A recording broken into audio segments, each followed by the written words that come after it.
rise from the smoke like shadow clones. This Kagebushi, you never capture my movements, but more like a phoenix carving from ashes under my sneakers. The poltergeist, but only the light shine through the speakers. But check it, every superhero need his theme song until every superhero get his theme wrong. Welcome in Studio Gazebo for another episode of the Game Head Podcast. We are joined by our normal crew. Dave's back. Hey! Welcome back. We got Mondo on the corner. Dorian wearing the green. Max wearing the best shirt in the world. Miles on his birthday. Tomorrow. His birthday's tomorrow. And we got me, Julian, your host. Look, we already half a can deep. Okay, so. Ain't nobody gonna see through the can. He's got because of his birthday, because we won't go in on it. Little does he know, we still will. Jesus. So he getting petty in his old age. Once again, we are here to talk about video games. We got PlayStation fucking up. We got a few. Is it 30 seconds in? You cussing already? They're gonna get monetized. Tell you about them cut water.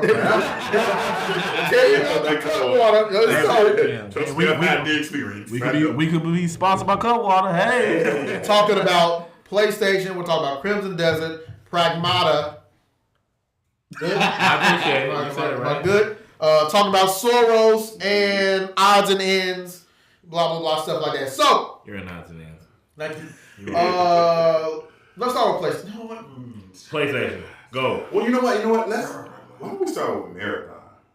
I wasn't here when you guys talked about Marathon, but a lot of stuff's happening in Marathon since. Yeah. This nigga. All right, you know what? That's cool. Like, we can have this kind of session, like, for anybody that missed out on the last podcast, let's get your opinions on stuff like that. So for anyone that missed out on the last podcast, Julian gave us a nice little testimony on why we should buy it. A testimony? He gave us a fucking treatise. He was a treatise.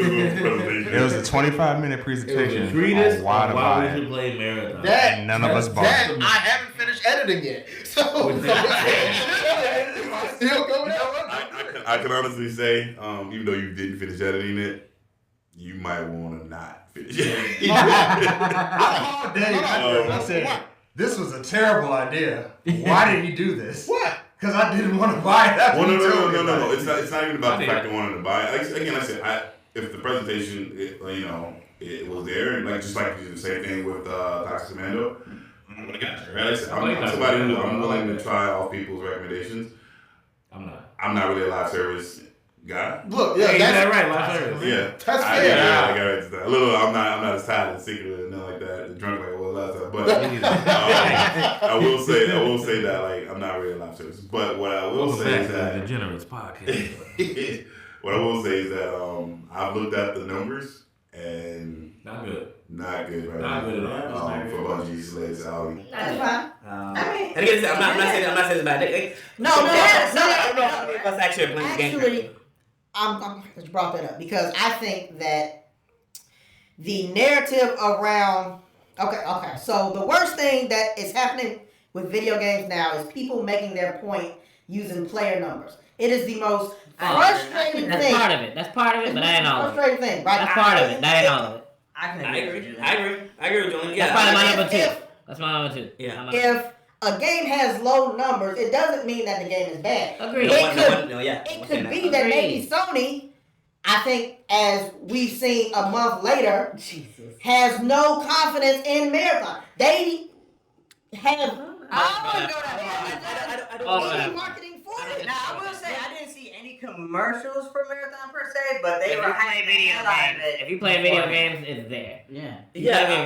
So what I will say to combat that, while playing video games, probably, right? Is that see a lot of which is basically video games. Yeah. But what I will say is that I don't think it has to do with Sony in this situation, right? They didn't advertise Helldivers and that game took off, right? It has to do with the fact that in heavy to advertising it though after that.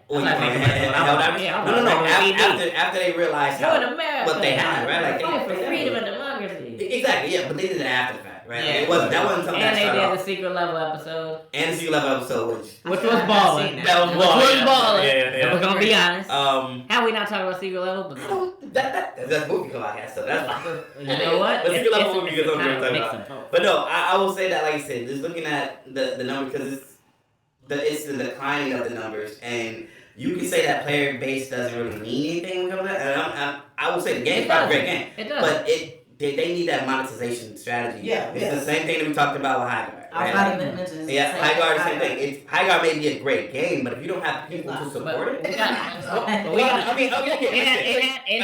had the bones to be a great game. That's what I heard. But they didn't put enough into it to make it a game that was sustainably, fun to play for a long time. I mean, I feel like they had to make a lot of changes just to get people to come in. And you think about a game like Helldivers that started kind of basic, but it was fun. Then they would add little things. The game would just stay fun because they keep adding new things. High Guard wasn't in a position to get better because they didn't have enough money in it to make it better. No. It was like, this is the game we got, everybody love it. Well, this is alright. Also, we're done now. Yeah, we're not gonna blame Bungie though for because a lot of people were upset at the end of Destiny 2 how they were treating the community over there. Why are we missing the main problem in all of it? Because Bungie does have a bad reputation. The Got a bad reputation. ending of Bungie I like Halo. and Destiny did not properly lead well into Marathon. Marathon is an extraction shooter. It is niche, right? And people bring up Steam numbers and they keep bringing up Arc Raiders, which has higher Steam numbers definitely, but that doesn't discount what Marathon is. I seriously think that it was multiple factors that led to Marathon not selling well. There's one factor But it's that we not the haven't game discussed. There's one factor we haven't discussed. It is the main factor. It's people fucking suck. Hey, why you're playing Marathon? That's fucking trash, bro. I'm not playing that. Damn, dude, Marathon is fucking cooked, G. How many hours you got it? 10. Okay, cool. Hey, bro, Marathon? That shit is dead. I don't know why it did. It's the people fucking talking. People talking have ruined every single game, no matter what. And the fact that they talk before the game is even out, or before the game is even updated, or before the game is even ongoing. They talk nonstop. A lot of people that talk don't even play the game. That's my point. That is the main problem in all video games. People go, that game fucking sucks. You played it? No, it looks too trash to play. So I'm also gonna bring up another game that I talked about in the last podcast that David's played before. He actually got me into it, and I have a ridiculous amount of hours in this game. Sweet Christ! It's kind of the same thing because like the owners of the company and whatnot, like they came out with a statement that wasn't even what they were saying at the time. They were just like, "Hey, like the numbers are down. Like we need to do something different." Everybody, Ariel. I mean, honestly, the game is a gooner game. I don't play the game like I used to. I literally log in just so I can buy the new bodacious looking game. And just FYI.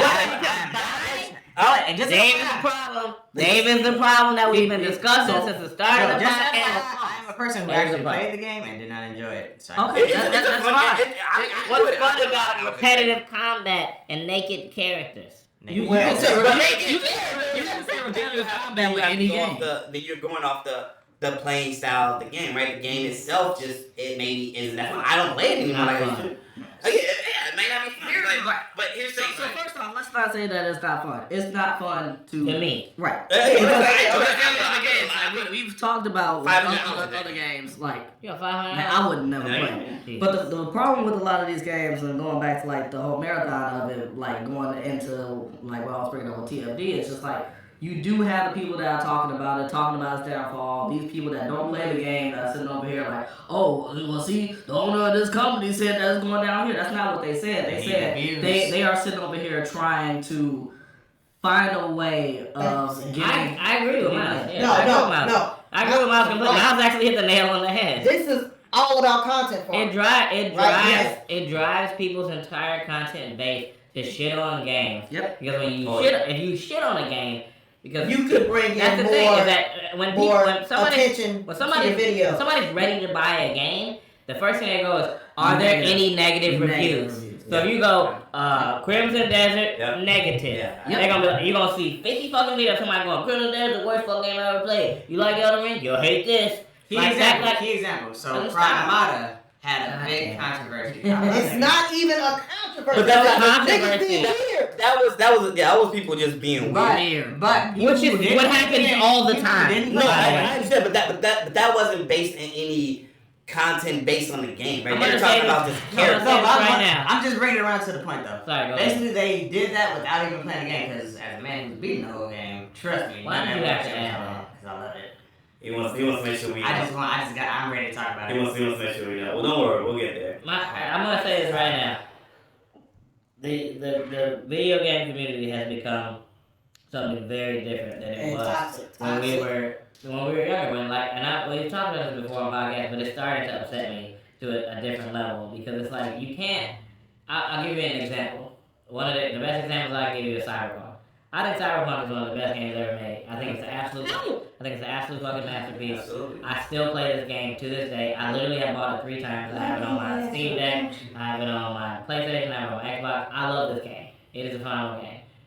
The community tried to murder this fucking game without even playing it. And now you have people going, oh my god, Cyberpunk's so great. Now if you're talking about best video game ever made and stuff, and you say Cyberpunk, people won't nail you to the fucking cross. So before, Dorian will tell you, like, I've been preaching for Cyberpunk since the game. I was like, this game is phenomenal. It's far better than we've ever wanted from a video game. It's so good, and if you can ignore the problems that they'll fix eventually, it's a great game.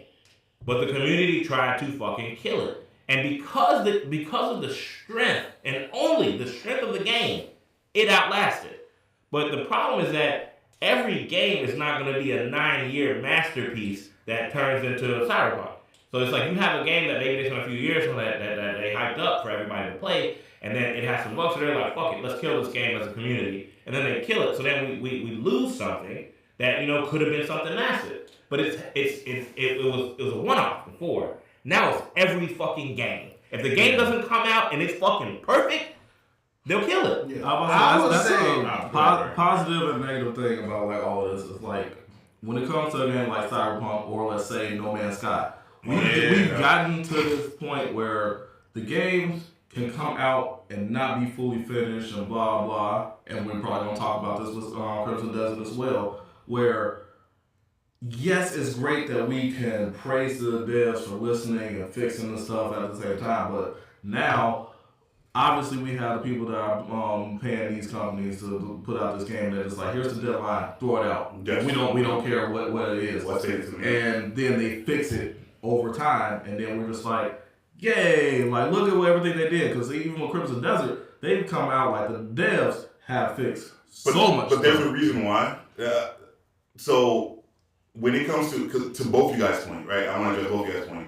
When a game comes out, like a Cyberpunk, right, or Crimson Desert, or any game that comes out, and then like let's say it's not in its finished state. Mm-hmm. The reason why people look at the negative reviews, I think, I look at negative reviews as well, right? I want to know what I'm getting into. Right. Is because gaming has become more expensive, right? Yes. Like, and if you're buying, games are coming out so fast, so many. I literally just bought like 5 games in the last 2 weeks, right? Games that money bag. But that's what I'm saying. Like think about how expensive that is. No game was under $60 that I paid for, right? And I'm buying I always buy like a special deluxe edition. Start playing indie and you want that problem. I'm sorry. Start playing indie and you want that problem. I play those games as well. Like I said. So then you buying both games. So I'm broke. Yeah. No, but my point is that like I said, games become expensive. If a game comes out and you see a review of the game and they say the game's not finished, I'll be honest. When I got Cyberpunk, I got it when it was like $20, and this is before it jumped back up. I got it before it jumped up, so it's back to $60. Right, like I said. So the game it's like the game was so bad. Again, they removed it off. It was never bad. What I mean is the bugs. The bugs were so bad in the game that PlayStation took it off. I was gonna say PlayStation literally took it off their store. You couldn't, but no, I'm just saying. Before PlayStation was the problem. PlayStation was the problem. It wasn't even supposed to come out for at least for an early fucking gen. It wasn't supposed to be. But they couldn't fucking meet production demands, so the game had to be fucking reformatted for that bullshit system, and it fucked the whole thing up. But it wasn't Xbox One. I mean, they had it worse on PC. It was really bad. It was really bad on PC. It was really bad on PC. That's what I'm saying. It wasn't just a constant thing. The point is that, like I said, they released the game. It wasn't done because they had certain deadlines to reach. And people saw. There were no deadlines for Cyberpunk. That game got delayed like 4 times. Yeah, that's why they had a deadline. They had to release it. They said it's good. But no, as a person who actually who stopped playing Cyberpunk because of the bugs I had on PS4 Pro, and it literally got so buggy. It takes a lot for me to just stop playing the game completely, especially if I just spent $65 on it. Exactly. During my games. And I had to stop playing that game. That was fun. That's swiped. He was like, it's my birthday. But no, but for me, it was like it was so bad. Like I had so many hard crashes where it would delete my whole. Where did you go with my Pepsi? Ooh, that was loud.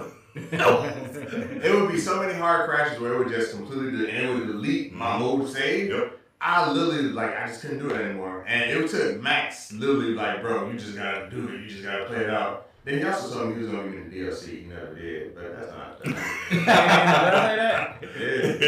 Hey, don't ever let me say that Max is not a man of his word. I'll It's like birthday. It's your birthday. Wait, so you started playing DLC? Not started playing DLC. never. Actually, when I found out about Pan Am, how that ended up, I was like, I don't even want to play it no more. Well, I mean, it depends on what. Miles depends on. I mean, there's like. I love Miles is also the person that will go watch a video. We've talked about this before. He'll go watch a video or shit and be like, I know what it is now, so I'm not gonna play it. Which is crazy. That's the worst. Yes, it is. Because I you do it with movies, I know how to TV, games. Oh well, but you did just kind of prove his point though, because you know what the ending gonna be for. Yeah, but I would still play it if the game is gonna be good. If I like the gameplay. That's dumb. Yeah. But even with my favorite game of all time, Max Payne 3, I knew what the end was gonna be. That's a crazy game to choose. My favorite game of all time. And no matter what time of day it is, I could start on Max Payne 3 and play it all the way. All right, very quickly before we get into our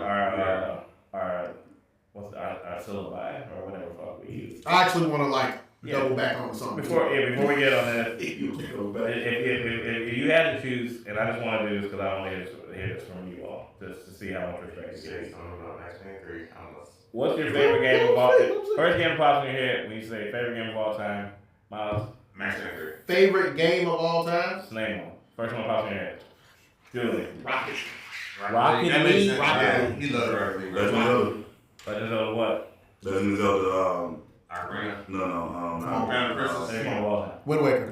No, Wind Waker. Link to the Past. First game that pops in your head. Oh my gosh. Majora's Mask. Thank you. All right, Final Fantasy 7. Final Fantasy 7, that's a good one.